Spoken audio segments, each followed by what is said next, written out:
Hi, my name is Julie Tycho and I'm here to share some budgeting tips that have helped me personally. Now that we're in a recession, inflation is sky high, mortgage rates are high, it's a really good time to start thinking about how to budget and save more money in an increasingly unstable world. So these are things that have helped me a lot tremendously. Number one is waiting 24 hours before buying something and really deciding if it's a need or a want. I specifically say this because most things are wants, like 90% at least. That's because generally you only need like clean water, a roof over your head, and some food and some basic clothing. But you honestly don't need to buy clothes, every 6 months, every day. It's like more like every 5 years.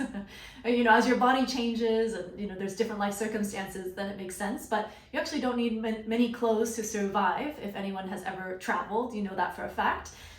So the second thing is visiting your local grocery outlet. The only caveat, or any other local grocery store that is less expensive. There's many other ones that may be in your region and this one might not be, but I highly recommend it. I have found phenomenal products that are really innovative and creative, as well as just everyday goods that are like 1/3 the price. And the only caveat is you have to check the back of and make sure the expiration date hasn't already passed. So that's the only caveat.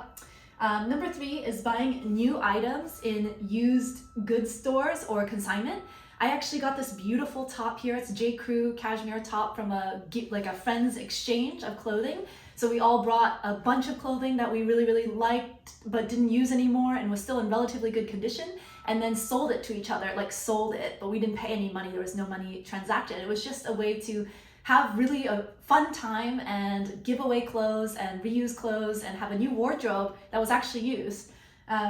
And then number 4 is pay for your gas in cash or with your debit card or actual physical cash.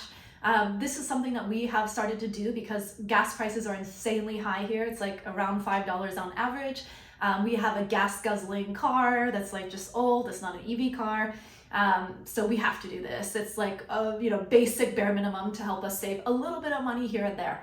And then number 5 is going to the grocery store and only buying what you need. So don't go on a hungry, empty stomach.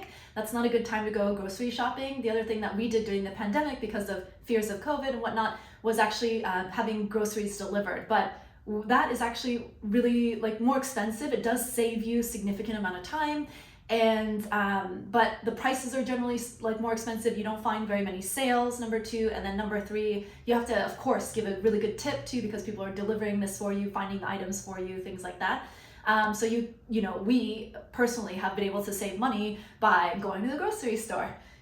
Number 6 is to simplify your accounts. So I did this recently. I've always had only one checking account and two savings accounts, and then the 401k, I've actually had 3-4 different systems because I've had multiple different jobs. So I had a Vanguard, I had Fidelity, I had Sequoia, Mass Mutual. So I actually consolidated everything to Fidelity. And this is not an ad again, but I just chose them because it was the easiest one to manipulate. They weren't charging me any fees for transactions, which Vanguard was, unfortunately. And they were the easiest to work with. So that's why I chose them, but ultimately you choose for yourself. And the whole concept is just to really simplify, so you can take control, right, of your finances and be able to better understand them. Number 7 is paying for things in cash. So in general, I used to do this in Japan because that was an absolute necessity, but I actually prefer credit cards. The reason why, the psychology behind actually paying for things in cash is that you watch the cash go out of your hands physically, right? So and you're somewhat more conscious of how much you're spending versus, flipping a credit card or using Apple Pay nowadays.